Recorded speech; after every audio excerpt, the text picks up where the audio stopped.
Good morning students, welcome back. आज हम एक नया चैप्टर स्टार्ट करने जा रहे हैं, कोऑर्डिनेशन कंपाउंड्स, क्लास 12 और 9th चैप्टर। कोऑर्डिनेशन कंपाउंड्स बहुत इंपॉर्टेंट चैप्टर होने वाला है आपके लिए। पहली बार पढ़ोगे ये, इससे पहले आपने कोऑर्डिनेशन कंपाउंड्स के बारे में नहीं पढ़ा। 11th क्लास में नहीं पढ़ा, 10th में भी नहीं, 9th में भी नहीं, कोई बेसिक्स आपने नहीं पढ़ा। 12th क्लास में ही ये हम इसको पढ़ेंगे, क्या कोऑर्डिनेशन कंपाउंड्स होते हैं, कैसे बनते हैं, किस किस तरह से बनते हैं, क्या ज्योमेट्री होती है, वीबीटी क्या है, क्रिस्टल फील्ड स्प्लिटिंग क्या है, इनका नोमेनक्लेचर कैसे होता है, ठीक है, आइसोमेरिज्म कैसे शो कराते हैं, अगर कराते हैं तो कैसे कराएंगे, क्या होगा। तो ये सारी चीजें हम इस चैप्टर में पढ़ने वाले हैं, कोऑर्डिनेशन कंपाउंड्स। तो सबसे पहले हम ये जान लेते हैं कि जो कोऑर्डिनेशन कंपाउंड होते हैं वो ट्रांजिशन जो मेटल्स है आपकी, जो आपके डी ब्लॉक एलिमेंट्स है, डी ब्लॉक एलिमेंट जो मेटल है जनरली, वो यहां एक सेंट्रल एटम की तरह बिहेव करते हैं। Central atom most of the coordination compound है वो किनके द्वारा बनाए जाते हैं, डी ब्लॉक एलिमेंट्स में, उनके द्वारा बनाए जाते हैं। कुछ लीजेंड्स होते हैं, बात करेंगे एक एक टर्म्स के बारे में, एक एक टर्म के बारे में क्या होती है ये। कुछ लीजेंड होते हैं जो इन मेटल को सराउंड किए रहते हैं, है ना, और फिर उसके बाद क्या होता है, एक कॉम्प्लेक्स बन जाता है और उसी को हम क्या बोलते हैं, कोऑर्डिनेशन कंपाउंड बोलते हैं। उनकी कुछ प्रॉपर्टीज होती हैं, कुछ बेसिक्स हैं। तो चलिए हम स्टार्ट करते हैं कोऑर्डिनेशन कंपाउंड्स में। बेसिक जो टर्म्स हैं पहले उनको देख लेते हैं, फिर उसके बाद देखेंगे क्या करना है। चलो, बेसिक टर्म्स जो हमारे लिए बहुत यूजफुल होने वाले हैं। हम एक एक चीज को थोड़ा सा अच्छे से पढ़ेंगे डिटेल में। नोटबुक और पेन लेके जरूर बैठे। विदाउट नोटबुक और पेन फायदा थोड़ा सा कम होगा। जो भी पॉइंट्स हैं उनको लिखते रहो, साथ साथ नोट्स बनाते रहो, और यहाँ पढ़ने के बाद एनसीईआरटी से रीडिंग लेना मत भूलिएगा। मैं मेरे वीडियो में ही, ठीक है। बेसिक टर्म्स देखो, कोऑर्डिनेशन एंटिटी, हम कोऑर्डिनेशन एंटिटी की बात करेंगे। इसके बाद हम बात करेंगे सेंट्रल एटम, उसके बाद हम बात करेंगे लीजेंड्स क्या होते हैं, उसके बाद हम बात करेंगे यहां पे कोऑर्डिनेशन नंबर,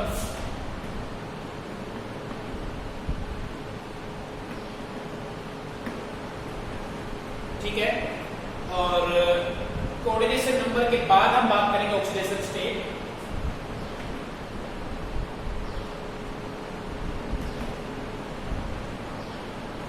ऑक्सीडेशन स्टेट, और ये पढ़ने के बाद हम यहां होमोलैक्टिक और हेटेरोलैक्टिक कंपाउंड्स के बारे में पढ़ेंगे।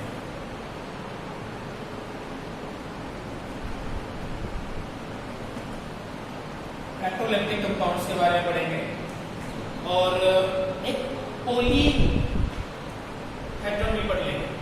कोऑर्डिनेशन पॉली है, कितने तरह के कंपाउंड बनते हैं, कुछ ऐसा वैसा करके वो पढ़ लेंगे, वो देख लेंगे इससे, ठीक है। तो बेसिकली हम इन पर ज्यादा फोकस करेंगे। देखो, पहले मैं एक कोऑर्डिनेशन कंपाउंड लिख देता हूं, फिर उसके बाद हम एक एक को बताते चलेंगे कि कौन सा क्या है, और फिर हम उनको एक्सप्लेन करेंगे। मेनली हम लीजेंड्स को एक्सप्लेन करेंगे। देखो, अगर ये एक मेटल है और मैंने कहा कि कुछ लीजेंड्स यहां पे प्रेजेंट होंगे, ठीक है, ये लो, ओके। और यहां लिख देता हूं मैं C, और चलो इसी की बात करें। ये मैंने एक बेसिक लिखा, कोई मतलब ये नहीं है मेटल की जगह मेटल नहीं है, मतलब मेटल मैंने डिनोट कर दिया, कोई भी मेटल हो सकती है। देखो ये आपको समझाने के लिए लिख दिया मैंने कि जो ये जो है ना C, ये होता है कटायन, जो हमेशा इसके बाहर लिखा जाता है। किसके बाहर लिखा जाता है? ये जो है ना, ये इसको हम बोलते हैं कोऑर्डिनेशन एंटिटी। क्या बोलते हैं? Coordination entity. और ये इसके अंदर जो एनक्लोज्ड है, इसको हम बोलेंगे कोऑर्डिनेशन स्फीयर। क्या बोलेंगे? Coordination sphere. और ये कोऑर्डिनेशन एंटिटी की कंप्लीट। ये होता है इसके अंदर एक कटायन, ये होती है इसके अंदर सेंट्रल मेटल एटम।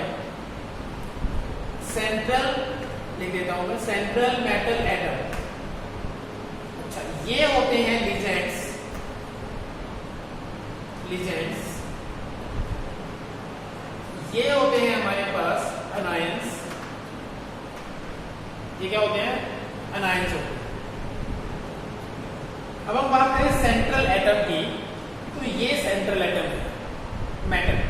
अब सेंट्रल एटम का मतलब ये होता है कि अगर मान लो कि ये एक मेटल है और 6 ये यहाँ प्रेजेंट है, 1 हो गया यहाँ पे, ये सेकंड वाला हो गया, ये थर्ड वाला हो गया, ये फोर्थ हो गया, ये फिफ्थ हो गया, और ये 6th हो। तो ये क्या बना हमारे पास? एक ऑक्टाहेड्रल स्ट्रक्चर बन गया। क्लियर? अब जो ये ऑक्टाहेड्रल स्ट्रक्चर बना है, इसके अंदर जो ये है, ये मैंने क्या कहा कि ये तो लीजेंड्स है। तो एक जो मेटल है, एक जो सेंट्रल मेटल है, उसके सराउंडिंग में कौन प्रेजेंट रहता है? उसको कौन सराउंड करता है? Metals, legend surround. इसीलिए इसको सेंट्रल एटम कहते हैं, क्योंकि इनके सबके बीच में प्रेजेंट है, सभी के सभी क्या होने से कनेक्टेड है ना। अच्छा, तो ये क्या होगा? एक सेंट्रल एटम हो जाएगा। अब जो ये सेंट्रल मेटल एटम होता है, ये क्या काम करता है? बेसिकली यहाँ पे हम वीवीटी में पढ़ेंगे इसको डिटेल में कि भाई कैसे क्या हो रहा है, कैसे डोनेट किए जा रहे हैं। तो यहाँ पे क्या होता है कि जो सेंट्रल मेटल एटम होता है, वो अपने एम्पिटी जो ऑर्बिटल्स होते हैं वो प्रोवाइड कराता है इनको अपने लोन पे या अपने इलेक्ट्रॉन डोनेट कराने के लिए। ध्यान से देखना भाई, ध्यान से देखो, सुनो भी कि जो सेंट्रल मेटल एटम है वो क्या करता है? अपने एम्पिटी ऑर्बिटल्स प्रोवाइड कराता है इनको इंटेलिजेंस को, ताकि ये अपने इलेक्ट्रॉन्स को डोनेट कर सके मेटल के एम्पिटी ऑर्बिटल। ठीक है? तो डोनेट करने वाला कौन है? लोन पे किस इनके पास प्रेजेंट है? इनके पास होगा, ये इसके पास डोनेट करेंगे, है ना। क्या करेंगे? डोनेट करेंगे। तो जो लेविस कॉन्सेप्ट है एसिड और बेस का, आपको अपने 11th क्लास में पढ़ रखा है। ये होते हैं लेविस एसिड और लेविस बेस। लेविस बेस क्या होते हैं? जो लोन पे डोनेट करने वाले होते हैं, और लेविस एसिड क्या होते हैं? जो एक्सेप्ट करने वाले होते हैं। तो यहाँ पे लेविस एसिड कौन होगा? मेटल, सेंट्रल मेटल एटम होगा लेविस एसिड। और ये क्या हो जाएंगे? Lewis base, ligands, LIGENDS, ligands. Ligands क्या हो जाएंगे? लेविस बेस हो जाएंगे, और मेटल जो है हमारे पास वो क्या हो जाएगा? लेविस एसिड हो जाएगा, क्योंकि मेटल अपने एम्पिटी ऑर्बिटल्स में इनके जो इलेक्ट्रॉन्स हैं उनको जगह दे रहा है। आया समझ में? तो ये था सेंट्रल एटम के बारे में। सेंट्रल एटम क्या होगा? एक कोई भी मेटल होगी तो मोस्ट प्रोबेबल कहां से होगी? ट्रांजिशन एलिमेंट से होगी। ठीक है? 3D, 4D, 5D जो सीरीज है इन्हीं में से कोई ना कोई होगी। अच्छा, अब हम बात कर लेते हैं कोऑर्डिनेशन नंबर की। लीजेंड्स के बारे में बात करेंगे, अभी कोऑर्डिनेशन नंबर के बारे में बात कर लेते हैं। पहले कोऑर्डिनेशन नंबर क्या होता है कि एक मेटल है, सेंट्रल एटम है, उसको सराउंड करने वाले कितने लीजेंड्स प्रेजेंट हैं वही उसका कोऑर्डिनेशन नंबर होता है। अब यहां कितने लीजेंड्स हैं? 6। तो यहां पे इसका कोऑर्डिनेशन नंबर कितना हो जाएगा? 6 कोऑर्डिनेशन नंबर। कोऑर्डिनेशन नंबर का क्या है कि भाई मेटल एटम को जितने अदर एटम्स, अगर हम कहें कि जितने लीजेंड्स इसको सराउंड कर रहे हैं वही इसका कोऑर्डिनेशन नंबर हो जाएगा। तो यहां पे कोऑर्डिनेशन नंबर क्या है इसका? 6। क्लियर हुआ? चलो, ये तो था बिल्कुल, इसकी हेल्प से हमने शो कर दिया ना। अब हम मूव करते हैं what are ligands. What are ligands? Ligands हमारे पास क्या हो सकते हैं?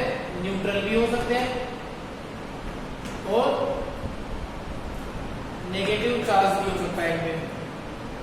ठीक है, नेगेटिव चार्ज का मतलब इलेक्ट्रॉन ज्यादा है, और न्यूट्रल अगर मान लो कि है, तो मान लो मैं कहूं कि NH3 है, ये न्यूट्रल है, लेकिन इसके ऊपर एक लोन पेयर प्रेजेंट होता है और ये इस लोन पेयर को इजीली डोनेट कर सकता है to the central metal atom. तो ये किसकी तरह काम करेगा? एक लीजेंड की तरह काम करेगा। ठीक है, या तो ये न्यूट्रल हो सकते हैं या फिर ये नेगेटिवली चार्ज हो सकते हैं। तो जो लीजेंड्स होते हैं, कुछ बात कर लेते हैं इनके बारे में थोड़ी सी हो कि डेंटिसिटी क्या होता है। डेंटिसिटी क्या होता है? जो ये लीजेंड है वो क्या करते हैं कि अपने इलेक्ट्रॉन्स को डोनेट करते हैं, है ना। तो on the basis of donor atom, कितने डोनेट करने वाले एटम हैं उसके बेस पे हम इसको पढ़ेंगे व्हाट इज डेंटिसिटी। अगर हम लीजेंड्स की बात करें तो होते हैं ये मोनोडेंटेट, जैसे Cl नेगेटिव, Br नेगेटिव, और मैं क्या अभी मैंने एग्जांपल लिया था NH3। ये सारे के सारे क्या हैं? H2O। ये सारे के सारे हैं मोनोडेंटेट लीजेंड्स। मतलब इसके अंदर यही एक क्या है? डोनर एटम है, इसके अंदर भी यही डोनर एटम है। अगर हम NH3 की बात करें तो NH3 तो ये होता है, तो डोनर एटम कौन है? ये एक है, नाइट्रोजन। ये अपने इलेक्ट्रॉन डोनेट करेगा। तो डोनर एटम कितने हुए? एक। अगर एक डोनर एटम है तो हम कहेंगे मोनोडेंटेट लीजेंड्स के एग्जांपल है ये। किसके एग्जांपल है? ये मोनोडेंटेट। एक टाइम पे इनके पास कितने डोनर एटम है? एक ही डोनर एटम है। अगर हम H2O की बात करें तो H2O तो ये होता है, एक लोन पेयर यहाँ, एक लोन पेयर यहाँ। अब या तो ये वाला डोनेट करेगा, ये दोनों डोनेट करेंगे। तो इसके अंदर भी कितने हैं डोनर एटम? इसके अंदर भी एक ही डोनर एटम है। कितने डोनर एटम है? एक डोनर एटम है। और ये क्या होंगे? एक डोनर एटम है तो यूनिडेंटेट भी बोल सकते हैं और मोनोडेंटेट भी बोल सकते हैं। यूनिडेंटेट। फिर डेंटेट का मतलब क्या हुआ? डोनेट करने वाले। डेंटिसिटी क्या है भाई? कितने एटम्स प्रेजेंट हैं किसी भी एक मॉलिक्यूल में, वो जो इलेक्ट्रॉन डोनेट करेंगे सेंट्रल मेटल एटम को, तो जितने एटम होंगे उतनी ही उसकी डेंटिसिटी हो जाएगी। ठीक है, तो ये हो गया हमारे पास मोनोडेंटेट या फिर यूनिडेंटेट लीजेंड्स के एग्जांपल। ठीक है, चलो, क्या और भी होते हैं कि भाई दो एटम हो डोनेट करने वाले, है ना, दो एटम हो डोनेट करने वाले, है ना। COOH, COOH ऑक्जेलिक एसिड है ये क्या बन गया? Oxalate ion. क्या बन गया? ये ऑक्सलेट आयन बन गया। अब इसके अंदर डोनेट करने वाला एक तो ये है, एक डोनेट करने वाला ये है। अब इसके अंदर अगर मैं बात करूं डोनर एटम, तो डोनर एटम कितने हैं? 2 डोनर एटम है, एक डोनर एटम नहीं है। अगर यहां डोनर एटम 2 हैं और जब ये कंपाउंड बनाएगा, जब ये कंपाउंड है, ये लिगेंड है, जब ये कॉम्प्लेक्स बनाएगा तो दोनों के दोनों ही डोनेट करेंगे, ठीक है। तो ऐसे लिगेंड्स को हम कहेंगे बाइडेंटेट। बाई का मतलब क्या होता है? 2। ये हो गए डोनर एटम। ऐसे लिगेंड्स जिनके अंदर 2 डोनर एटम प्रेजेंट होते हैं उनको हम बाइडेंटेट कहेंगे, या फिर हम डाइडेंटेट भी बोल सकते हैं। डाइडेंटेट एक ही बात है। डाई का मतलब भी 2 होता है, बाई का मतलब भी 2 होता है। तो बाइडेंटेट, डाइडेंटेट। डाइडेंटेट में कितने डोनर एटम होंगे? यहाँ भी 2 ही होंगे, 2 ही होंगे, ठीक है। हमने अभी तक 2 पढ़े, एक का पढ़ा हमने यूनिडेंटेट, एक हमने पढ़ा बाइडेंटेट। इसके अंदर 1 डोनर एटम, इसके अंदर 2 डोनर एटम। क्लियर है? अच्छा, ऐसा भी हो सकता है कि डोनर एटम जो वो ज्यादा हो जाए, इनसे भी ज्यादा हो जाए, है ना भाई। डोनर एटम जो है वो इनसे भी ज्यादा हो जाए। अच्छा, तो एग्जांपल ले लेते हैं। CH2 and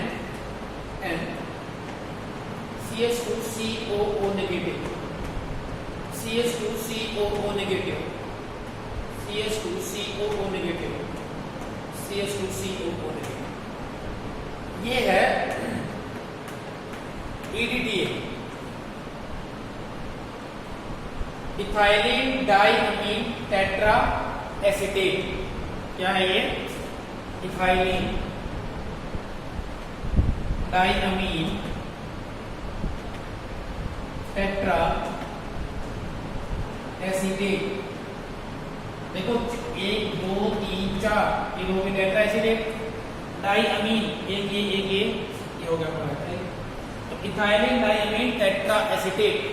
अगर मैं पूछूं यहां पे कितने डोनर एटम है, EDTA में कितने डोनर एटम है, तो क्या कहोगे? है ना, अपना ये वाला दिमाग मत उड़ा लेना, है ना। एक ये डोनर एटम था, एक ये डोनर एटम था, ऑक्सीडेंट के अंदर तो 2 थे, इसके अंदर 1 2 3 4 हो जाएंगे, और ये क्या हो जाएगा? इसके अंदर डोनर एटम 4 होंगे, टेट्राडेंटेट होगा। अगर ऐसा करोगे तो ये हो जाएगा गलत, है ना। एक चीज और देखो, 1 2 3 4 तो है। नाइट्रोजन की अगर मैं बात करूं तो क्या ऐसा होता है अमोनिया में 3 बॉन्ड बनाते हैं, और 3 बॉन्ड बनाने के बाद एक लोन पेयर भी प्रेजेंट रहता है इसके पास। तो यहां देखना, इस नाइट्रोजन ने कितने बॉन्ड बनाए हैं? 1 2 3, इसके पास एक लोन पेयर भी तो होगा, शो नहीं हुआ लेकिन अंडरस्टूड है।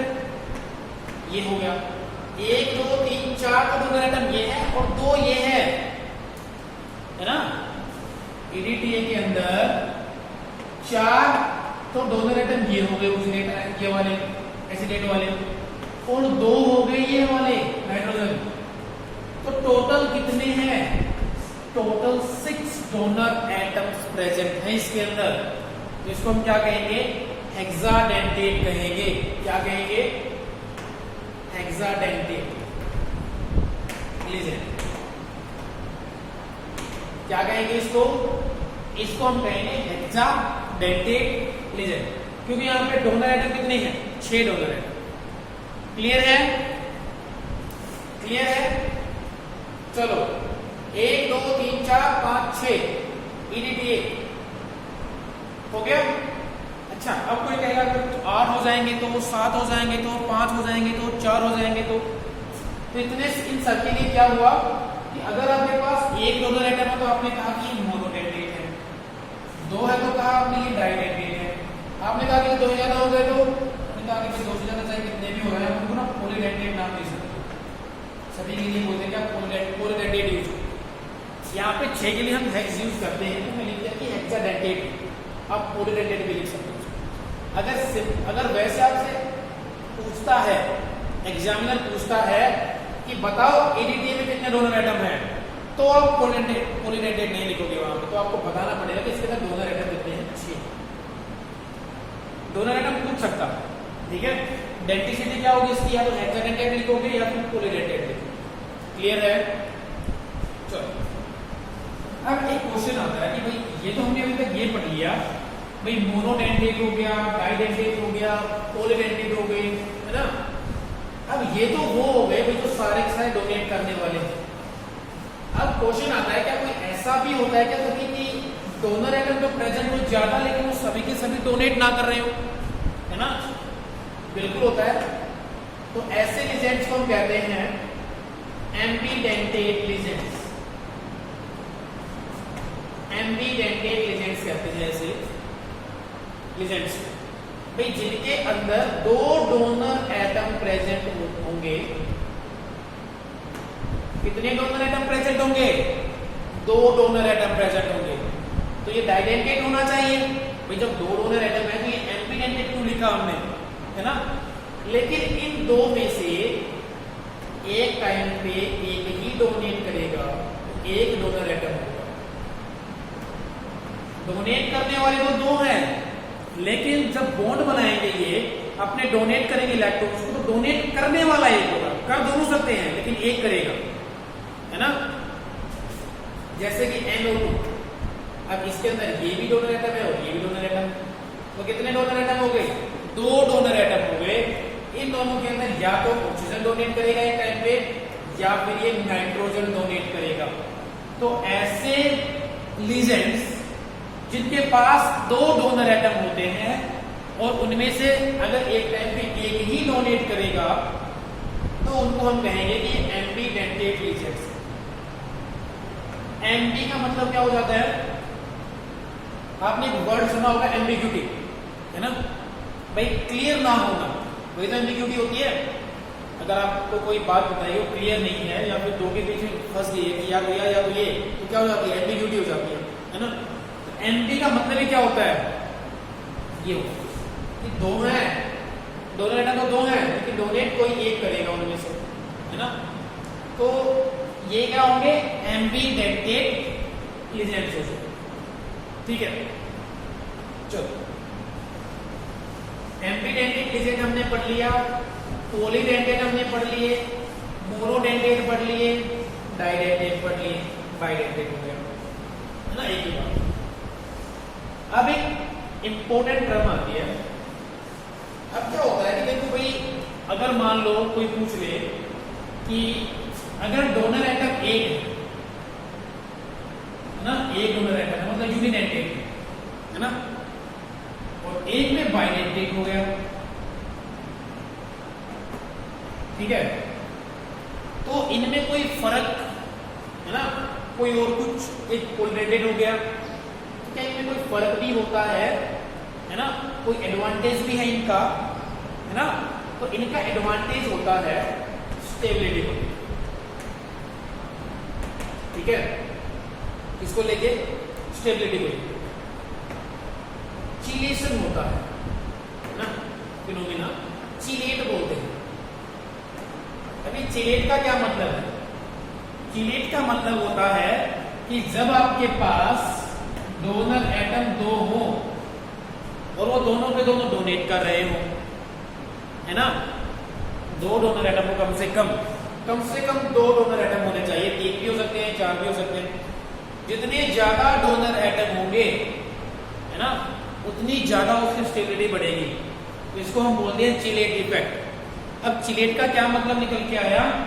चिलेट का मतलब ये निकल के आया कि अगर एक तो मोनोडेंटेड है और एक बाइडेंटेड है, तो ज्यादा स्टेबल कौन सा होगा? बाइडेंटेड होगा, है ना। ज्यादा स्टेबल कौन सा होगा? बाइडेंटेड वाला, क्योंकि वो चिलेट इफेक्ट शो कर रहा है। तो चिलेशन होता है वो क्या होता है? स्टेबिलिटी होता है, ठीक है। जितनी ज्यादा वहां पे चिलेशन होगी ज्यादा स्टेबिलिटी होगी, ठीक है। लेकिन वो साइज पे भी डिपेंड करता है। अगर उसका साइज बहुत छोटा है एटम का, सेंट्रल एटम का, और बहुत बड़े बड़े अगर वहां पे लीजेंड्स आ जाते हैं तो वहां पे स्टीरिक हिंड्रेंस होने की वजह से वो अनस्टेबल भी हो सकता है, ठीक है। तो ये था चिलेट क्या होता है। चिलेट का मतलब ही क्या होता है? कि जब हमारे पास बाइडेंटेट या फिर पॉलीडेंटेट लिजेंड्स आगे अटैच हो जाते हैं तो वो चिलेट फॉर्मेशन करते हैं, वो जो स्ट्रक्चर बनेगा उसको हम चिलेट कहते हैं। ठीक है, अच्छा तो हमने लिजेंड्स के बारे में पढ़ लिया। लिजेंड्स के बारे में हमने एक बात नहीं पढ़ी ना, एक बात स्किप कर दी, जो सेंट्रल मेटल एटम के बारे में हमने पढ़ी थी कि ये अमोनिया है, इसके पास लोन पेयर है, इन्हें डोनेट करेंगे तो इनको हम क्या कहेंगे, लेविस बेस। अच्छा ये हमने वैसे कंबाइन कर दिया था दोनों के अंदर है ना, ठीक है। क्या कहेंगे इनको, लेविस बेस कहेंगे। क्यों कहेंगे, क्योंकि इनके पास लोन पेयर प्रेजेंट होते हैं। ठीक है, जिसकी वजह से हम क्या कहेंगे, लेविस बेस कहेंगे। क्लियर है भाई, क्लियर है। चलो इसके बाद बेसिक जो टर्म्स हैं उनके अंदर हमें क्या पढ़ना है, ऑक्सीडेशन स्टेट। क्या पढ़ना है, ऑक्सीडेशन स्टेट। अब ऑक्सीडेशन स्टेट पढ़ने के लिए क्या होता है, NiCO4, ये लो मैंने कंपाउंड लिख दिया है ना, और आपको बताना है कि इसके अंदर ऑक्सीडेशन स्टेट कितनी है। तो देखो ऑक्सीडेशन स्टेट या फिर ऑक्सीडेशन नंबर निकालने के लिए आपको इनका नेचर पता होना बहुत जरूरी है और इन पे चार्ज पता होना बहुत जरूरी है, अदरवाइज आप ये नहीं निकाल पाएंगे। ठीक है, ये पता होना बहुत जरूरी है, ये चार्ज पता होना बहुत जरूरी है। अब मुझे यही नहीं पता कि जो ये CO है, कार्बोनिल है, ये एक लिजेंड है, ये कैसा चार्ज है इसके ऊपर है ना, प्लस चार्ज है, माइनस चार्ज है, न्यूट्रल है ना, वैसे प्लस चार्ज होगा, माइनस चार्ज होगा या फिर न्यूट्रल होगा, तो कैसा चार्ज है इस पे है ना। अब मुझे यही नहीं पता तो मैं कैसे पता करूंगा कि इसका कोऑर्डिनेशन नंबर क्या है, सॉरी ऑक्सीडेशन नंबर क्या है। तो ऑक्सीडेशन नंबर पता करने के लिए वो क्या करना पड़ेगा, ऑक्सीडेशन नंबर पता करने के लिए आपके पास उनका चार्ज पता होना बहुत जरूरी है। तो चार्ज आप कैसे याद करोगे, चार्ज इंपोर्टेंट लिजेंड्स जब हम इनका नोमेनक्लेचर करेंगे या तो तब हम लिखवा देंगे इंपोर्टेंट का, या फिर अगर अभी याद करना चाहो तो प्रदीप की बुक में एक टेबल दी हुई है डेंसिटी के अकॉर्डिंग। ठीक है, कि ये मोनोडेंटेड है, ये डाइडेंटेड है, ये पॉलीडेंटेड है, कुछ इस तरह से करके उनका नाम भी दिया हुआ है। ठीक है, तो वो आप टेबल 2-3 बार पढ़ लें उसको। ठीक है, तो वो पढ़ने के बाद ये ऑटोमेटिक याद हो जाएगा और जितनी ज्यादा प्रैक्टिस करोगे फिर इस चैप्टर में, जितने ज्यादा नोमेनक्लेचर के क्वेश्चंस करोगे, तो अगर मान लो कि कोई कंपाउंड है उसमें चार्ज आपको नहीं ध्यान है तो ऑटोमेटिक याद हो जाएगा। तो ये होता है न्यूट्रल, इसमें कोई भी चार्ज नहीं होता। अब हमें इसमें चार्ज निकालना है, अगर इसमें चार्ज निकालना है तो इसको हमने मान लिया x, इस पे चार्ज कितना है, 0 है। कितने हैं ये, 4।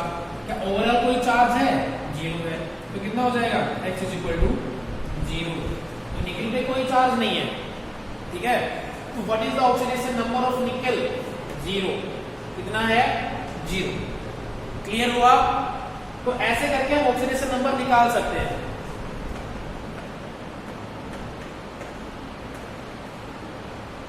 ये यहां निकालो, अगर यहां निकालोगे तो आपको तो इसमें निकालना है। ये कितना मान लिया हमने, x प्लस ये है साइनाइड, इसके होता है -1 चार्ज, कितने है ये, 6, तो मल्टीप्लाई बाय 6। ओवरऑल चार्ज कितना है, -3, तो मैंने इसको यहां लिख दिया। x - 6 = -3, x = -3 + 6, x = +3। तो ये इसका ऑक्सीडेशन नंबर निकल के आ गया। What is the oxidation number of iron in this compound? Oxidation number is +3। समझ में आया। तो ये ऑक्सीडेशन नंबर हम ऐसे निकालते हैं। तो ऑक्सीडेशन नंबर निकालने के लिए आपके पास सबसे इंपॉर्टेंट डाटा जो है वो ये होना चाहिए कि जो ये लिजेंड्स हैं इनके बारे में आपको पता होना चाहिए कि इस पे कितना चार्ज है ना, तो इस पे कितना चार्ज है, ये बहुत जरूरी है। अगर मान लो कि कहा कि भाई ये कोई एक मेटल है और यहाँ लिया हमने H2O के लिया H2O6 और SO4 2 नेगेटिव, है ना। अब यहाँ कितना चार्ज है, तो क्या कहोगे, ये x माना, ये होता है न्यूट्रल मल्टीप्लाई बाय 6 प्लस इस पे -2 इज इक्वल टू 0। अब यहाँ ये जो चार्ज है यहाँ अगर होता ना ये, तो भी आप क्या लिखते हैं इसको इज इक्वल टू के इस तरफ लिखते हैं, तो इसका मतलब है कि पूरे स्फीयर में चार्ज है। जब ये आयंस के अंदर टूट जाएगा, अगर मान लो कि ये अलग हो गया इससे, तो क्या होगा, ये SO4 2 नेगेटिव अलग हो जाएगा, फिर इसके ऊपर 2 प्लस आएगा, तो फिर यहाँ को क्या लिखना पड़ेगा, 2 प्लस लिखना पड़ेगा, है ना, कुछ ऐसे करके। लेकिन ऐसा कुछ हुआ नहीं है, तो क्या होगा, ये -2 होगा और ये 0 हो गया, ये तो 0 हो गया, x प्लस ये कितना था, -2 is equal to 0, x is equal to +2, और ये हमारा क्या हो जाएगा, आंसर हो जाएगा। What is the oxidation number on m +2? +2 is oxidation number. Oxidation number कभी भी नेगेटिव में नहीं आएगा, 0 आ जाएगा, प्लस में आएगा, नेगेटिव में नहीं आएगा यहाँ, ठीक है। अगर आपका नेगेटिव में आ रहा है तो आप कहीं ना कहीं कोई गड़बड़ कर दो। अब देखो, अगर मैंने कहा कि इसको मैं ऐसे लिख दूं, H2O6 +2, SO4 2 नेगेटिव मैंने यहाँ से निकाल दिया, तो क्या होगा, x plus 0 multiply by 6 is equal to +2, x is equal to 2। बात वही है, यहाँ ऐसा कर लो। समझ में आया, दोनों में फर्क इतना है कि ये यहाँ पे चार्ज है और यहाँ पे क्या है, SO4 2 नेगेटिव इसके साथ जुड़ा हुआ। अब इसका मतलब भी क्या है कि इसके साथ कनेक्टेड है ये, है ना। कैसे है वो हम बात करेंगे, इससे नेक्स्ट टॉपिक को जब हम डिस्कस करेंगे वर्नर थ्योरी, जब वहां पे बात करेंगे कि प्राइमरी वैलेंसी क्या होती है और सेकेंडरी वैलेंसी क्या होती है, तब वहां पे इनके बारे में डिस्कस करेंगे, ठीक है। तो ये हमारा हुआ ऑक्सीडेशन स्टेट, हो गया क्लियर। इसके बाद आता है होमोलैप्टिक और हेट्रोलैप्टिक। सिंपल सी बात, ये एक कंपाउंड कोरिलेशन कंपाउंड और ये कोई दूसरा कंपाउंड है,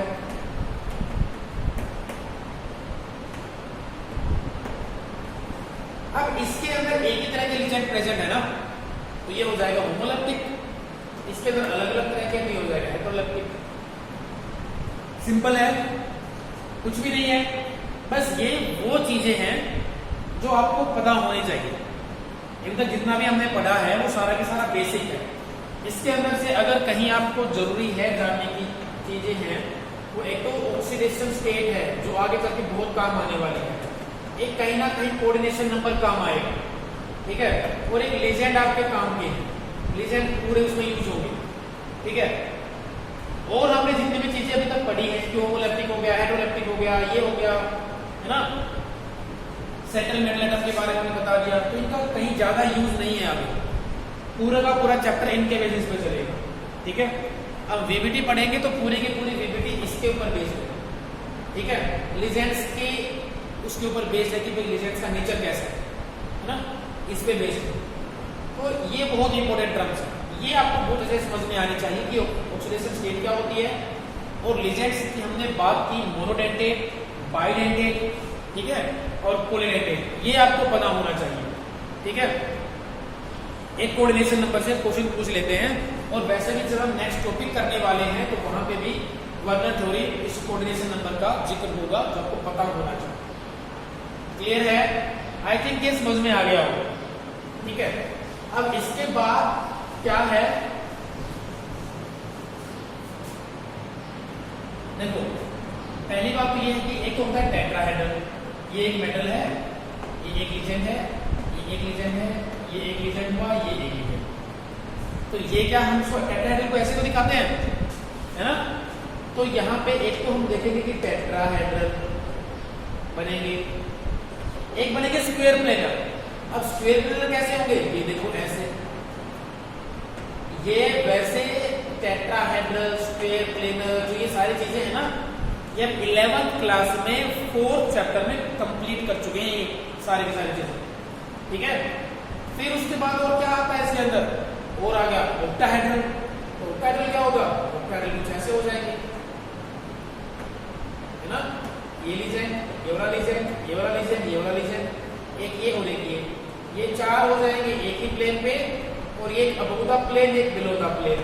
इसको इस वाले से कनेक्ट कर दो, इसको इस वाले से कनेक्ट कर दो, ऊपर वाले को फिर इससे कनेक्ट कर दो, इसको फिर इससे कनेक्ट कर दो, इस वाले को फिर इससे, इस वाले को इससे, ना ऐसे करके कनेक्ट कर दो। ये आपका रेगुलर ऑक्टाहेड्रल क्लियर है। टेट्राहेड्रल हो गया, स्क्वायर पेडल हो गया, ऑक्टाहेड्रल हो गया, ठीक है। तो ये सारे के सारे हम इसके अंदर पढ़ने वाले हैं। तो स्टूडेंट्स ये था बेसिक टर्म्स, ठीक है, कोऑर्डिनेशन कंपाउंड्स के बारे में, कि कैसे कोऑर्डिनेशन कंपाउंड्स को लिखा जाता है, क्या कोऑर्डिनेशन नंबर होता है, मेटल कहाँ लिखी जाती है, कटायन कहाँ प्रेजेंट होते हैं, अनायन कहाँ प्रेजेंट होते हैं, है ना, चार्ज ओवरऑल कहाँ होता है, ठीक है। और इससे जो नेक्स्ट टॉपिक हम पढ़ेंगे वो हम नेक्स्ट वीडियो में ही पढ़ेंगे, है ना। आई थिंक ज्यादा लंबा ना हो जाएगा लेक्चर, अगर हम वर्नर थ्योरी को भी इसके अंदर इंक्लूड कर देते हैं तो थोड़ा सा ज्यादा खिंच जाएगा ये, ठीक है। तो वर्नर थ्योरी को हम पढ़ेंगे नेक्स्ट वीडियो में। और ये आज के लिए इतना ही। ये सारा के सारा बिल्कुल बेसिक है, और अगर आप चाहो तो ये अभी याद कर सकते हो चार्ज वाला लीजेंड्स पे, और ये सारे सारे का पढ़ना जरूर है बिल्कुल अच्छे से, है ना, लीजेंड्स को और कोऑर्डिनेशन नंबर के बारे में और ऑक्सीडेशन स्टेट के बारे में। इन तीन को तो बिल्कुल अच्छे से पढ़ना ही पढ़ना है, ठीक है। Okay students, thank you for watching. पढ़ते रहिए मन लगा के, हम नेक्स्ट वीडियो लेके आते रहेंगे। Thank you.